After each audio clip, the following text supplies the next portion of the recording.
Terima kasih Anda masih bersama kami di Liputan 6 Pagi Akhir Pekan dan saatnya kami ajak Anda untuk mengintip kira-kira sejumlah informasi politik apa yang terjadi kemarin. Di antaranya ada yang menarik nih Jati, di mana Ketua Umum PDI Perjuangan Megawati Soekarno Putri akhirnya turun tangan untuk mendamaikan Wali Kota Surabaya Tri Risma hari ini dengan wakilnya Wisnu Saktibuwana. Ya, Megawati meminta keduanya untuk bekerja sama hingga akhir masa jabatan. Sebelumnya Risma saat dikabarkan akan mundur karena tidak cocok dengan wakilnya.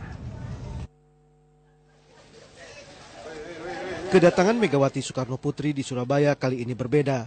Ketua Umum PDI Perjuangan ini akhirnya turun tangan menengahi ketegangan antara dua kadernya yang duduk di tampuk kepemimpinan Surabaya. Setibanya di Bandara Juanda, Surabaya, Jawa Timur, Megawati disambut Wali Kota Surabaya Tri Risma hari ini dan wakilnya Wisnu Saktibuwana. Keduanya tampak berupaya mengurangi kekakuan yang selama ini mengesankan ketidakcocokan di antara mereka. Santer diisukan Risma akan mundur karena menilai pengangkatan Wisnu sebagai wakilnya tidak sesuai prosedur. Dalam konferensi persnya siang tadi, Megawati menegaskan persoalan ini diselesaikan partai 23 Februari lalu. Ia juga menyampaikan pesan khusus bagi Risma dan Wisnu yang merupakan putra almarhum Sucipto, mantan Sekjen PDIP. Saya dari kecil mengikuti kami karena bapaknya kan adalah Sekjen partai, Pak Sucipto. Saya bilang, saya juga mesti tegar, jalankan tugasmu dan ini Bu Risma, jangan terpancing segala itu yang tentu akan terus berbuat untuk melanda PDI Perjuangan ini. Kebijakan Risma yang tanpa kompromi kerap membuat sejumlah pihak merasa terganggu, seperti kebijakannya menaikkan pajak reklame yang menuai reaksi keras DPRD Surabaya. Wisnu Saktibuwana, Wakil Ketua DPRD yang juga kader sesama partai, ikut mendukung rencana pemakzulan Risma tahun 2011 lalu. Ketegangan kembali muncul setelah Wisnu yang dulu ikut menyerangnya kini diangkat sebagai Wakil Wali Kota Surabaya menggantikan Bambang Deha. Ramai dikabarkan mundur, niat Risma melepas jabatannya ditolak berbagai kalangan. Eko Yudo melaporkan dari Surabaya, Jawa Timur.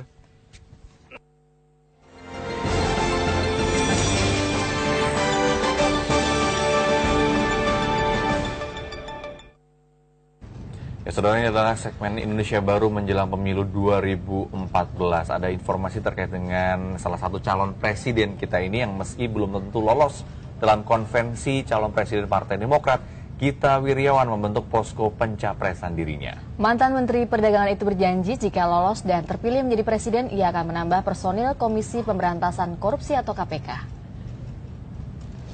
Mundur dari jabatan Menteri Perdagangan beberapa waktu lalu menunjukkan Gita Wirjawan sangat serius untuk mengikuti konvensi calon presiden. Namun bagi Gita ternyata itu belum cukup. Sabtu kemarin ia resmi membuka posko pencapresannya. Untuk menggerakkan posko yang terletak di Jalan Imam Bonjol, kawasan Menteng, Jakarta Pusat itu, Gita merekrut relawan. Gita kembali mengulang tekadnya untuk memperkuat Komisi Pemberantasan Korupsi (KPK). Sudah bukti nyata bisa memberantas korupsi, tapi skalanya masih kecil.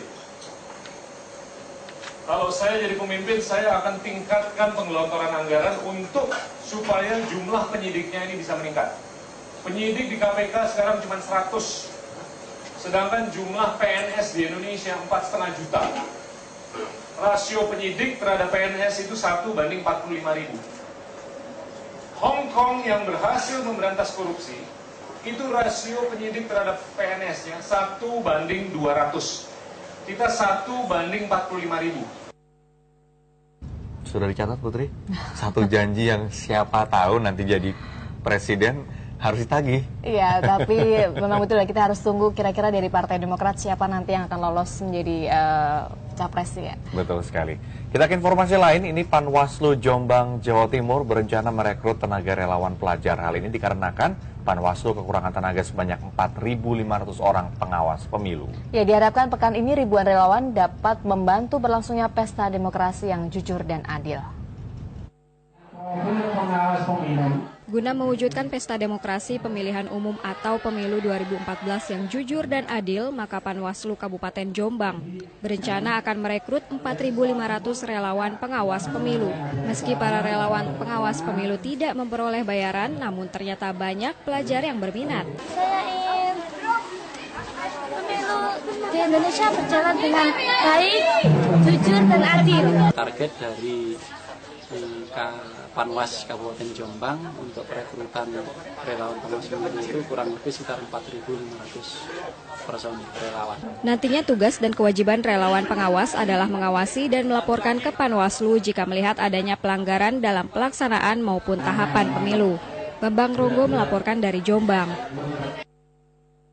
Ya, sementara itu ratusan warga masyarakat Cipacing, Kecamatan Jatinangor, Sumedang tidak terdaftar sebagai pemilih pada pemilu 9 April mendatang. Kondisi ini sudah berlangsung sekitar 20 tahun, terutama dirasakan oleh warga yang berbatasan dengan wilayah Kabupaten Bandung.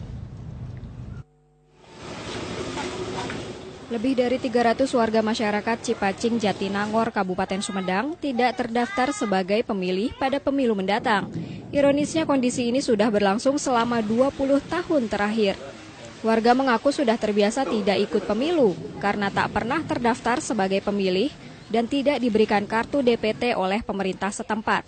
Alasan sebagian besar warga yang tidak terdaftar sebagai pemilih tetap ini karena bertempat tinggal di daerah perbatasan antara Sumedang dengan Kabupaten Bandung. Warga yang tidak memiliki kejelasan domisili berada di RW 17 Desa Cipacing, Kecamatan Jatinangor, Sumedang. Pemilihan belum ini Pak, ya belum diakui gitu. Berarti nggak jelas Pak ya? Nggak jelas ini statusnya gitu. Jadi kalau DPT itu kalau dilihat dari rumah sekitar 300 kurang lebih lah. 300 DPT? Iya. Yang tidak jelas itu? Yang tidak jelas itu, karena di kami tidak terdaftar.